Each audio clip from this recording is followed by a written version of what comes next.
जय हिंद साथियों, आप सभी का मेरे चैनल में बहुत बहुत स्वागत है।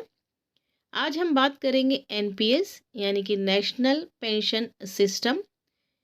आप इसे न्यू पेंशन स्कीम भी कह सकते हैं। वर्ष 2005 से पहले ओपीएस यानी कि ओल्ड पेंशन स्कीम के तहत कर्मचारियों को पेंशन की सुविधा मिलती थी, लेकिन वर्ष 2005 के बाद जो भी नियुक्त हो रहे हैं उनको एनपीएस प्रणाली के अंतर्गत ही पेंशन की सुविधा दी जा रही है।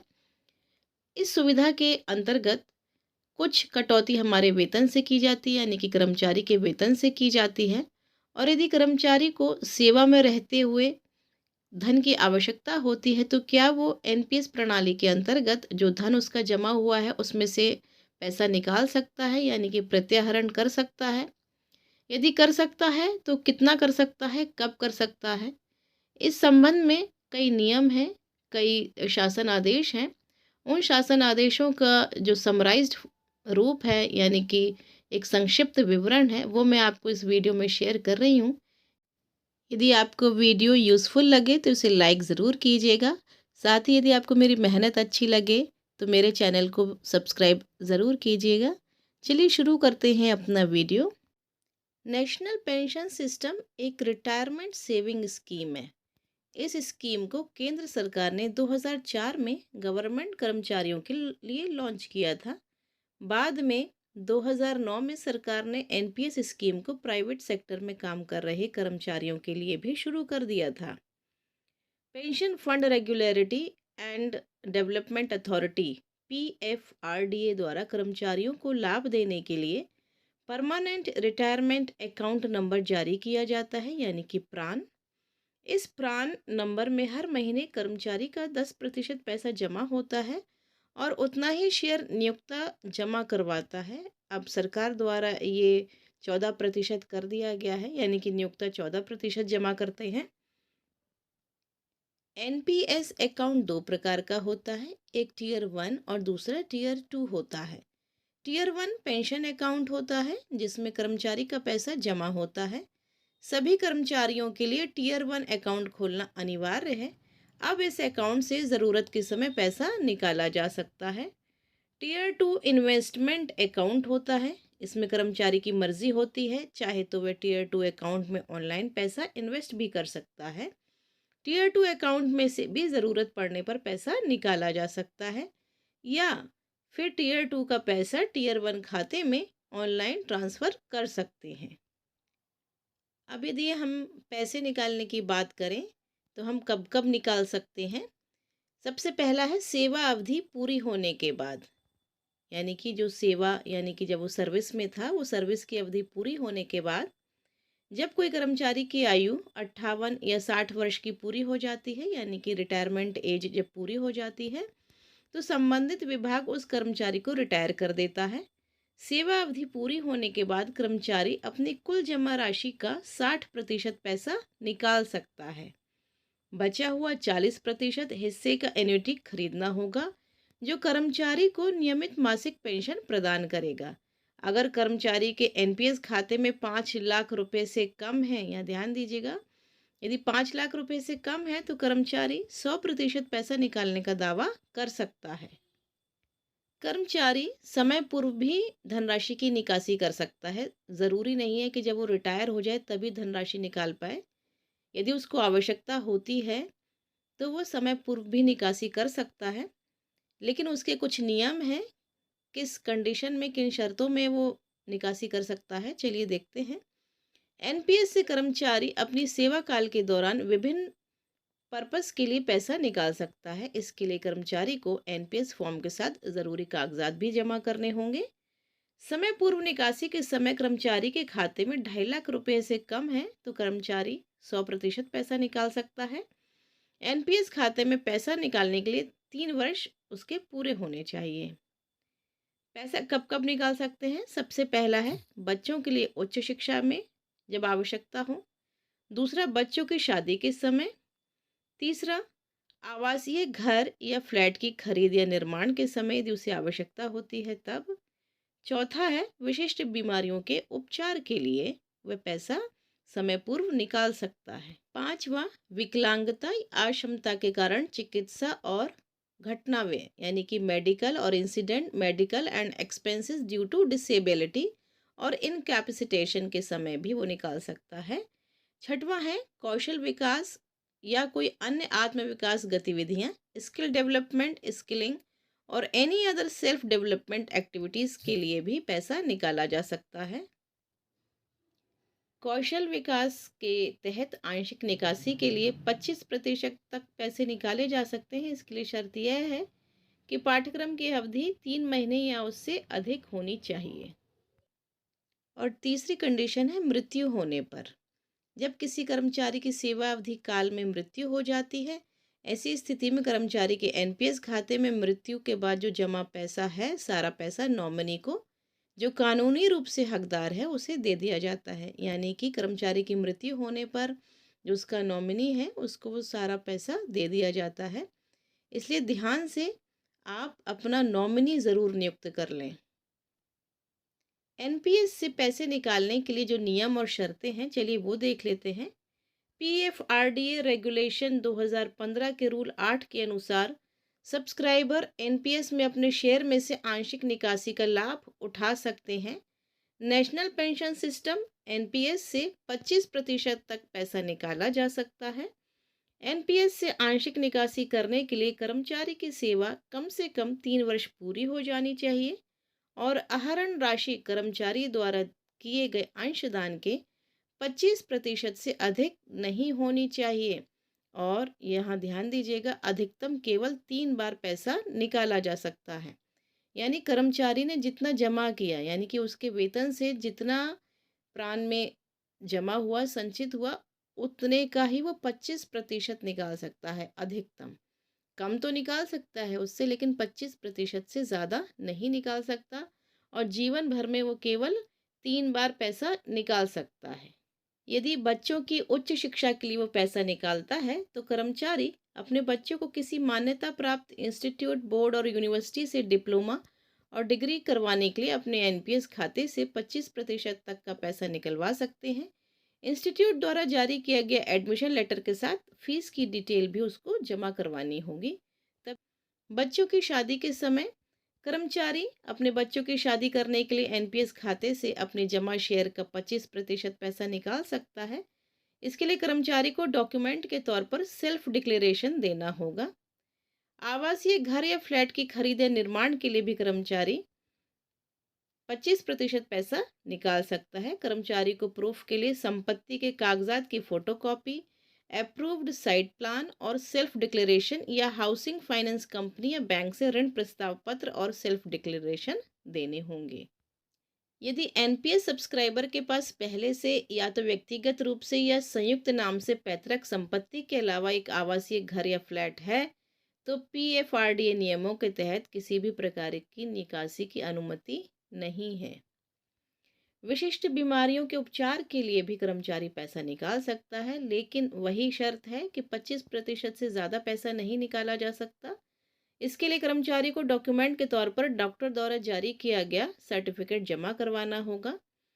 जो महत्वपूर्ण बीमारियां हैं जिनमें वो निकाल सकता है, तो सबसे पहले है कैंसर, दूसरा है गुर्दे की विफलता, किडनी फेलियर, उच्च रक्तचाप, हाइपरटेंशन, मल्टी स्क्लेरोसिस, प्रमुख अंग प्रत्यारोपण, मेजर ऑर्गन ट्रांसप्लांट, कोरोनरी रक्तवाहिनी bypass, coronary artery bypass, graft aorta surgery, आघात हृदय पेशी रोधगलन, प्रगाढ़ बेहोशी, कोमा, कुल अंधापन, टोटल ब्लाइंडनेस। तो इन बीमारियों के लिए भी कर्मचारी सेवा में रहते हुए 25% तक की निकासी कर सकता है। लेकिन साथ ही यदि कोई गंभीर जानलेवा प्राकृतिक दुर्घटना हो जाती है, यानी कि एक्सीडेंट हो जाता है, या कोविड-19 के कारण कोई समस्या आती है, तो भी वो पैसा निकाल सकता है। गंभीर बीमारी के उपचार में सब्सक्राइबर उसके कानूनी रूप से विवाहित पति या पत्नी, बच्चे, कानूनी रूप से गोद लिए गए बच्चे या आश्रित माता पिता के इलाज के लिए एनपीएस खाते से आंशिक निकासी ले सकता है। एनपीएस से पैसे निकालने के लिए आप कैसे अप्लाई करेंगे? एनपीएस खाते से पैसा निकालने के लिए pension fund regulatory and development authority ने कुछ नियम और शर्तें जारी की हैं। एनपीएस खाते से आंशिक पैसा निकालने के लिए आवेदन पत्र नोडल कार्यालय पीओपी एग्रीगेटर को सबमिट करना होगा। इसके लिए 601 पीडब्ल्यू फॉर्म के साथ एनपीएस कार्ड, पैन कार्ड, आधार कार्ड, कैंसिल चेक और बैंक पासबुक की फोटोकॉपी संलग्न होनी चाहिए। बैंक खाते में नाम, बैंक खाता नंबर, बैंक आईएफएससी कोड आदि विवरण एनपीएस खाते से मिलना चाहिए। अब इसके बाद मैं आपको वो आदेश दिखा देती हूँ जिसमें ये कहा गया है, जो भी नियम हैं वो बताए गए हैं कि एनपीएस खाते से पैसा निकालते समय कौन कौन से नियम लागू होंगे। एनपीएस से धन निकासी के संबंध में जो शासन आदेश है वो उसके प्रेषक हैं नील रतन कुमार, विशेष सचिव उत्तर प्रदेश शासन, और ये आदेश है दिनांक 20 मार्च 2017 का। इसमें बताया है उन्होंने कि पीएफआरडीए की अधिसूचना दिनांक 11 मई 2015 द्वारा प्रख्यापित पेंशन निधि विनियामक और विकास प्राधिकरण, जिसे आगे विनियम कहा गया है, राज्य सरकार की अधिसूचना इतनी दिनांक 6/11/15 द्वारा अंगीकृत किया गया है। उक्त नियमावली के अनुसार राष्ट्रीय पेंशन प्रणाली के अंतर्गत कर्मचारियों के टियर 1 खाते में संचित पेंशन धन से आंशिक प्रत्याहरण उपर्युक्त नियमावली के अध्याय 3 के अनुच्छेद 8 में विनिर्दिष्ट प्रयोजनों के लिए किए जाने की व्यवस्था की गई है, जिसके अनुसार कोई अभिदाता राष्ट्रीय पेंशन प्रणाली के अधीन अभिदान की संपूर्ण अवधि के दौरान अधिकतम 3 बार प्रत्याहरण कर सकता है। यहाँ स्पष्ट रूप से दिया गया है कि कर्मचारी केवल 3 बार आंशिक निकासी कर सकता है, और इसमें एक स्पेशल बात और है कि प्रत्येक प्रत्याहरण की अंतिम तारीख से कम 5 वर्ष के उपरांत अगला प्रत्याहरण अनुमन्य होगा। यानी कि 2 प्रत्याहरणों के बीच में 5 वर्ष का अंतर होना अनिवार्य है। यदि 1 जनवरी 2021 को किसी ने पैसा निकाला है तो उसके जस्ट 5 साल बाद, यानी कि 1 जनवरी 2026 के बाद ही वो दूसरी बार निकासी कर सकता है। अभिदाता की मृत्यु की दशा में यह राष्ट्रीय पेंशन प्रणाली से निकासी के मामलों में लागू नहीं होगी। निकासी के लिए आवेदन की तिथि को अभिदाता के पेंशन खाते में उसके द्वारा जो राशि संचित की गई है उसका अधिकतम 25% धनराशि ही प्रत्यारित करने की अनुमति है। यानी कि जितना भी उसकी तरफ से पेंशन खाते में जमा हुआ है उसमें से वो अधिकतम 25% ही निकाल सकते हैं एक बार में। इसके लिए अभिदाता हेतु फॉर्म संख्या 601 पीडब्ल्यू पर आवेदन किया जाना चाहिए। अधिवर्षता पर यदि सेवानिवृत्ति होती है तो आप किस पर आवेदन करेंगे, वो है फॉर्म संख्या 101 जीएस। साथ ही फॉर्म संख्या 401 एएन पर नामितियों का विवरण भी प्रस्तुत किया जाना होगा। आवेदन पत्र के साथ अनुलग्नक 2 ग में उल्लिखित जो भी अभिलेख है वो प्रस्तुत करने होंगे। अधिवर्षता पर सेवानिवृत्ति के 3 माह पहले अभिदाता के वेतन से कटौती बंद कर दी जाएगी, ये मुख्य बात है। और आवेदन पत्र 2 प्रतियों में कार्यालय अध्यक्ष को प्रस्तुत करना होगा। आहरण एवं वितरण अधिकारी द्वारा संलग्नकों सहित आवेदन पत्र में दी गई सूचनाओं को कार्यालय अभिलेखों से सत्यापित करते हुए अधिवर्षता पर सेवानिवृत्ति के 2 माह पूर्व ही आहरण एवं वितरण अधिकारी द्वारा कोषाधिकारी को उपलब्ध करा दिया जाएगा। अभिदाता अनिवार्य रूप से वार्षिकी क्रय करने के पश्चात अतिशेष रकम के प्रत्याहरण की वांछा नहीं करता है। वहां ऐसे अभिदाता के पास तब तक एक मुश्त रकम के प्रत्याहरण को आस्थगित करने का विकल्प होगा जब तक वह 70 वर्ष की आयु प्राप्त नहीं कर लेता। परंतु अभिदाता राष्ट्रीय पेंशन प्रणाली न्यास या इस प्रयोजन के लिए प्राधिकरण द्वारा प्राधिकृत किसी मध्यवर्ती या इकाई को अधिवर्षता की आयु प्राप्त करने के कम से कम 15 दिन पूर्व लिखित रूप से सूचना देगा। विभागीय या न्यायिक कार्रवाई के मामले में एनपीएस के अंतर्गत निकासी की कार्रवाई प्रारंभ करने से पूर्व विनियम संख्या 6 गा के अनुसरण में कार्यालय अध्यक्ष द्वारा आवश्यक आदेश पारित कर आहरण एवं वितरण अधिकारी को उपलब्ध कराए जाएंगे और उसके अनुसार ही अग्रतर कार्यवाही की जाएगी। विनियम संख्या 6 गा के अंतर्गत कोई वसूली निकास पर रोक आदि की कार्रवाई नहीं की जानी है, तब भी इस आशय का प्रमाण पत्र विभाग अध्यक्ष द्वारा दिया जाएगा। अधिवर्षता के पूर्व राष्ट्रीय पेंशन प्रणाली से निकासी के प्रकरणों में फॉर्म संख्या 102 जीपी पर आवेदन करना होगा। साथ ही अनुलग्नक 2 खापर नामितों का विवरण एवं सभी उल्लिखित अभिलेख भी प्रस्तुत करने होंगे। अभिदाता की मृत्यु की दशा में नामित नामितियों द्वारा फॉर्म संख्या 103 जीडी पर आवेदन करना होगा एवं अनुलग्नक 2 गां में उल्लिखित सभी अभिलेख भी प्रस्तुत करने होंगे। मृत्यु की दशा में भरे जाने वाले फॉर्म संख्या 103 जीडी के साथ संबंधित कार्यालय के सक्षम प्राधिकारी द्वारा अनुलग्नक 8 पर संलग्न प्रारूप में अनापत्ति प्रमाण पत्र प्रस्तुत करना अनिवार्य होगा। अधिवर्षता मृत्यु अथवा अधिवर्षता के पूर्व संपूर्ण राशि की निकासी के लिए यदि उसमें 2 लाख से कम है तो संपूर्ण राशि का एक मुश्त आहरण अनुन्मय होगा।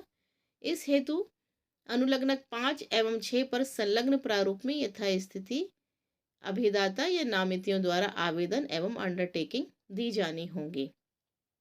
पीएफआरडीए के सर्कुलर इतनी संख्या दिनांक 25 फरवरी 2015 के अनुसार और दिनांक 12 नवंबर 2015 के द्वारा दिनांक 1 अप्रैल 2016 से राष्ट्रीय पेंशन प्रणाली से निकासी संबंधी आवेदनों को ऑनलाइन किया जाना अनिवार्य कर दिया है। यानी कि अब जो भी आवेदन होगा ऑनलाइन होगा। इसके लिए केंद्रीय रिकॉर्ड कीपिंग एजेंसी सीआरए की वेबसाइट पर आवश्यक फंक्शनैलिटी उपलब्ध करा दी गई है। एनपीएस से निकासी हेतु ऑनलाइन प्रक्रिया स्वयं अभिदाता द्वारा अथवा नोडल अधिकारी द्वारा इनिशिएट की जा सकती है। यदि अभिदाता द्वारा स्वयं ऑनलाइन आवेदन किया जाता है तो विभिन्न संगत विवरणों का सत्यापन कराए जाने के प्रयोजन से संगत फॉर्म पर अभिदाता द्वारा अपने कार्यालय अध्यक्ष को अभिलेखों के साथ 2 प्रतियों में आवेदन पत्र प्रस्तुत किया जाना होगा। पीएफआरडीए के सर्कुलर दिनांक 25 फरवरी 2015 में दी गई व्यवस्था के अनुसार यदि आवेदनकर्ता द्वारा स्वतः ऑनलाइन आवेदन न कर संगत रूप पत्रों पर संबंधित कार्यालय में आवेदन किया है तो कार्यालय अध्यक्ष द्वारा आवेदन पत्र को कोषागार को अग्रसारित किया जाएगा और कोषागार कार्यालय द्वारा सीआरए वेबसाइट पर निकासी हेतु कार्रवाई की जाएगी। इसका सर्कुलर पीएफआरडीए की वेबसाइट पर उपलब्ध है। कुछ ऐसे प्रकरण भी सामने आए हैं जिनमें सब्सक्राइबर कंट्रीब्यूशन फाइल को अपलोड करते समय कुछ त्रुटियां आई हैं, जैसे कि ट्रस्टी बैंक को अधिक धनराशि का स्थानांतरण, किसी अभिदाता के प्राण में अधिक धनराशि का स्थानांतरण, किसी प्राण में की गई कटौती की धनराशि का किसी अन्य प्राण में स्थानांतरण या राष्ट्रीय पेंशन प्रणाली से अनाच्छादित अभिदाता के वेतन से कटौती। इन त्रुटियों के निराकरण के लिए सीआरए की वेबसाइट पर फंक्शनैलिटी दी गई है, एरर रेक्टिफिकेशन मॉड्यूल के नाम से इसका उपयोग किया जाएगा। प्रस्तर 9 के क्रमांक 2, 3 व 4 से संबंधित मामलों में शासन आदेश के अनुलग्नक 10 पर स्थित प्रारूप पर आवेदन अपने आहरण एवं विवरण अधिकारी को प्रस्तुत किया जाएगा। काल में मृत्यु, विकलांगता, चोट की दशा में दिनांक 19 मई 2016 के अधीन पारिवारिक पेंशन की सुविधा के विकल्प का वर्णन किया जाता है अथवा किसी कर्मचारी द्वारा त्यागपत्र दिए जाने अथवा उसके पदच्युत हो जाने की दशा में उसके प्राण खाते में संचित धनराशि की निकासी शासन आदेश संख्या इतनी दिनांक 14 जनवरी 2016 के अधीन किए जाने के लिए भी अनुलग्नक 10 पर स्थित प्रारूप में आवेदन करना होगा। इस शासन आदेश के प्रस्तर 3, 5, 6, 7 एवं 10 के अधीन एनपीएस से निकासी हेतु निर्धारित प्रारूप पर अभिदाता नामितियों द्वारा आवेदन समस्त संगत अभिलेखों के साथ 2 प्रतियों में कार्यालय अध्यक्ष को प्रस्तुत किया जाएगा। आवेदन पत्र में की गई प्रविष्टियों का सत्यापन आहरण एवं विवरण अधिकारी द्वारा कार्यालय अध्यक्ष द्वारा करते हुए मुख्य वरिष्ठ कोषाधिकारी को अग्रसारित कर दिया जाएगा। तो ये था पूरा सार। अब वो फॉर्म भी मैं आपको दिखा दूंगी और साथ ही उनकी पीडीएफ का लिंक भी मैं आपको दे दूंगी, तो यदि आपको आवश्यकता होती है तो आप वहाँ से डाउनलोड कर सकते हैं। फिर मिलती हूँ आपसे, तब तक के लिए गुड बाय।